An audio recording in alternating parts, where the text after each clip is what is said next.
आलोक वत्स साहब से इसका जवाब ले लेती हूँ। आलोक साहब, ये कहा जा रहा है कि नरेंद्र मोदी साहब आज जंगल राज का जिक्र करना भूल गए और प्रभात कुमार जी ने जो कुछ कहा आपने सुना होगा। अगर आपका नेटवर्क ठीक है तो एक एक करके आप जवाब दे दीजिए प्लीज। और आप जो एक समय में कहा करते थे कि मुख्यमंत्री आवास से जो संरक्षित ऑर्गेनाइज क्राइम चल रहा है वो वापस लौट के आपके पास आ रहा है। आलोक साहब देखिए, आपको मेरी आवाज आ रही है? जी जी जी, बताइए। कांग्रेस प्रवक्ता को मैं ये बता देना चाहता हूं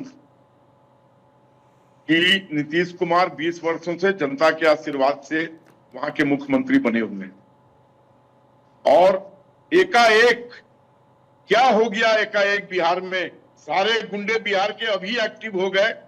ये 1.5 महीने के अंदर ये कैसे हो गया? इस पर तो कोई विचार करना होगा। जो बिहार में इस तरीके का अपराध का स्पेट नहीं था, इस तरीके के अपराध नहीं हो रहे थे, एकाएक इस तरीके के अपराध क्यों में इजाफा हो गया? और आप पुलिस पे ठिकरा फोड़ रहे हैं।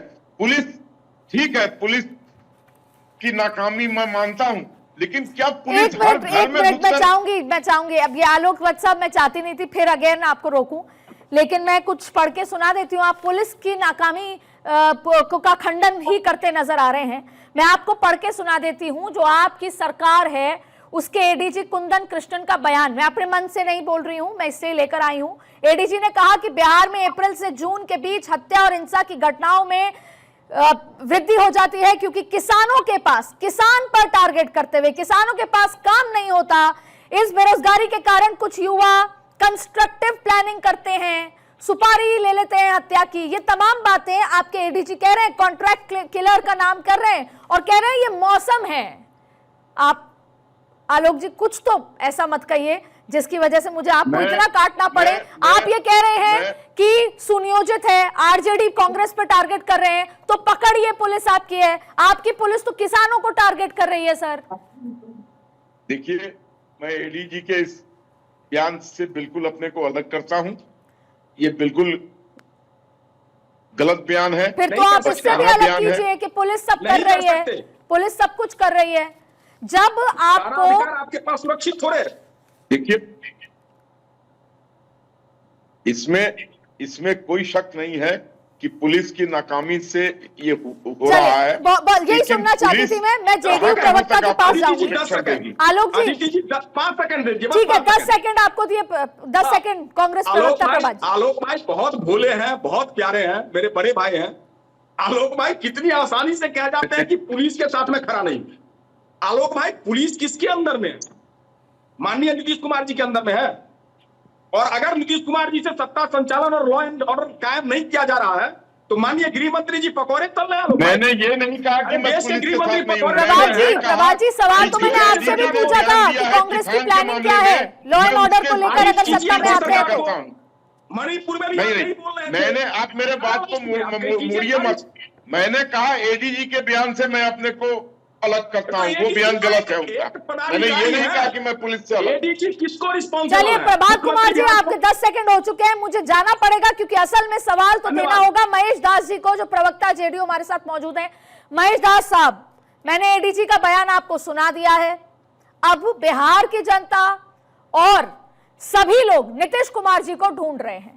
नीतीश कुमार जी जो हर बात पर बयान देते थे, जो कि होम मिनिस्टर हैं, उन्होंने पिछले 10 दिन में मुझे नहीं लगता बाहर आके कोई बयान दिया है। कहां गए नीतीश कुमार जी? महाजंगल राज कहा जा रहा है आपके आरजेडी के प्रवक्ताओं की तरफ से, आरजेडी के नेताओं की तरफ से। सुन लीजिए, नीतीश कुमार जी रिएक्ट नहीं करते, वो एक्ट करते हैं। पहले तो करते थे सर। जो भी घटनाएं हो रही है उससे संबंधित उन्होंने कुछ स्तरीय पुलिस अधिकारी के साथ बैठक करके उन्होंने सख्त निर्देश दिया। उस तरह की घटनाएं बर्दाश्त नहीं की जाए। और आपने देखा होगा कि पिछले दिनों जो भी घटनाएं हुई है उस घटनाएं में 24 से 72 घंटा के अंदर पुलिस उस मामले को उद्भेदन करके मामले को सामने लाया और जितने भी अपराधी थे वो सभी जेल के अंदर चले जाएंगे। कल की घटना जो आप कह रहे हैं भारत अस्पताल में हुआ है, ये दुखद है, लेकिन ये प्राइवेट हॉस्पिटल है, प्राइवेट सिक्योरिटी का मामला है, ये जांच का विषय है। अदिति जी ये झूठ लेकिन बोल रहे हैं। गलत है। पुलिस संरक्षण में था, पैरोल पे था वो। महेश जी काम करते हैं, एक लॉजिकल बात पूछ लेती हूँ। ये देखिए 17 तारीख को जो घटना हुई चंदन मिश्रा जी की, अभी तक अपराधी पकड़े नहीं गए। ठीक है, आपको मैं फिर उस बात को रिपीट करूंगी, आपको जेल में आपको करना पड़ा, जिस तरीके से आपको समझ आ रहा है कि जेल से सुनियोजित तरीके से चल रहा है। आप सिर्फ ये कह दें कि हम अपना काम करेंगे और रोज अपराध हो, रोज बंदूकें चलें, मतलब आप देखिए अपराधी बिना नकाब के अस्पताल में जाता है, बड़े अस्पताल में 2 किलोमीटर दूर आपका पुलिस स्टेशन होता है। ये किस तरह का बेखौफ मामला है सर? पुलिस मुख्यालय, बिहार का पुलिस मुख्यालय हॉस्पिटल है, ये प्राइवेट सिक्योरिटी का मामला है, ये जांच का प्राइवेट सिक्योरिटी कैसे हो गई? तो हमको वो पैरोल पे था। पुलिस इस पे जांच कर रही है, जो भी मामला होगा वो सामने आएगा, उसके लिए सुन रही है। पुलिस अपना काम कर रही है, पुलिस पे आप लोग सर पुलिस तो बिल्कुल अपना काम कर रही है, पुलिस तो मौसम बता रही है। मैंने पूजा का मौसम देखा कि पूजा का सीजन आ गया, अब जल चढ़ाने का सीजन आ गया, गर्मी का आ गया, सर्दी का आ गया, लेकिन क्राइम का सीजन आ गया। ये काम कर रही है पुलिस आपकी। ये पुलिस संरक्षण में था। प्रभात साहब एक बार बोलने दीजिए महेश जी को। पराया उस मंथ में आंकड़ा जो होता है क्राइम रेट का बढ़ जाता है, वो ये बताना चाह रहे थे आप इस बयान का स्पष्टीकरण दे रहे हैं, आप इस बयान का स्पष्टीकरण दे रहे हैं। किसी फेसबुक पोस्ट का बिहार के किसान क्रिमिनल है, घटना जैसे ही होती है और आप जितने भी घटना। चलिए महेश साहब एक बात के बाद मैं आपके पास दोबारा आऊंगी, महेश जी वापस आऊंगी, लेकिन देखिए अगर अभी भी वही हो रहा है जो 2005 से पहले होता था तो क्या फर्क है? मैं रंजन सिंह जी के पास जाऊंगी, प्रवक्ता एलजेपी। रंजन सिंह जी प्रवक्ता एलजेपी, आपसे बिहार में क्राइम हो रहा है, बिहार के बाहर कहीं कुछ हो ही नहीं रहा है, बिहार में एक गोली भी चल रहा है। महेश जी आप तैयारी नहीं करके आए, महेश जी आज आप गलत कर रहे हैं, या आपको आपके करियर में अफेक्ट करेगा? बिहार की जनता सुन रही है आपको। बिहार को अपराधी कहीं भी हो, हड़ताल में भी रहेंगे तो वो पकड़ेगा नहीं। नीतीश कुमार जी का राज है। तब तक देर ना हो जाए महेश जी, आप पाताल में ढूंढने चले जाएं और पीछे से और क्राइम बढ़ जाएगा। रंजन सिंह जी प्रवक्ता एलजेपी, रंजन सिंह जी आपके नेता ये कह चुके हैं कि क्राइम बढ़ गया है। महेश जी मुझे बात करने दीजिए, आपका समय पूरा हो गया।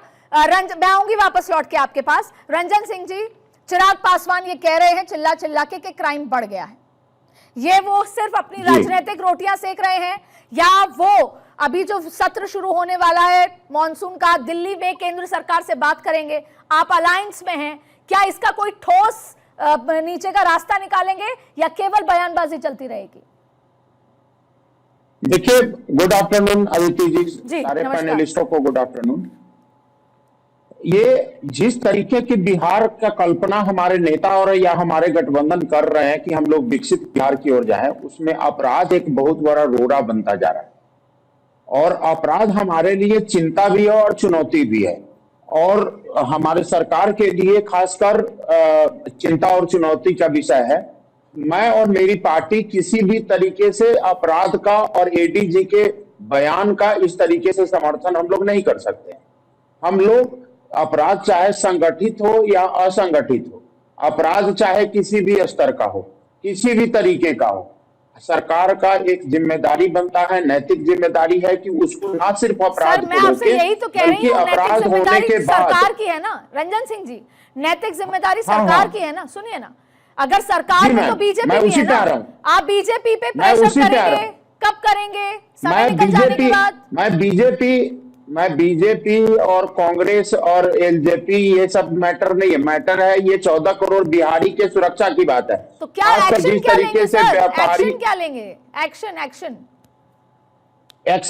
एक्शन में तो हमारे नेता, आपको पता है ना कि हमारे पार्टी का ना एक विधायक है विधानसभा में ना विधान परिषद में, तो हम तो नीति निर्धारक है नहीं, डायरेक्टली हम जो सवाल उठा सकते हैं आपके माध्यम से या पत्र के माध्यम से वो सवाल हम लोग उठा रहे हैं। हम लोग सत्ता में रहकर अगर किसी नीति का विरोध कर रहे हैं और आपके सामने स्पष्ट तौर पे कह रहे हैं कि कुंदन कृष्ण जी एडीजी का बयान से हमारी पार्टी सहमत नहीं है और इस तरह के अपराधी पर अपराध होने पर हम लोग कानून व्यवस्था पे सवाल उठा रहे हैं, ना सिर्फ हमारे नेता उठा रहे हैं बल्कि हमारे पार्टी के ठीक है हर एक रंजन व्यक्ति सिंह इस बात जी, पे बोल रंजन रहे सिंह हैं। जी आप ये कहना चाह रहे हैं अदिति इसे सियासी बयान कहते हैं, क्योंकि ना हम अलायंस में जो हैं हम ना ही बीजेपी पर प्रेशर करेंगे, ना ही हम दिल्ली आकर नरेंद्र मोदी से बात करेंगे, अमित शाह से बात करेंगे। आपके अलायंस की सरकारें हैं ना, सहयोगी है ना, आप बिहार की जनता के लिए केवल बयानबाजी करेंगे।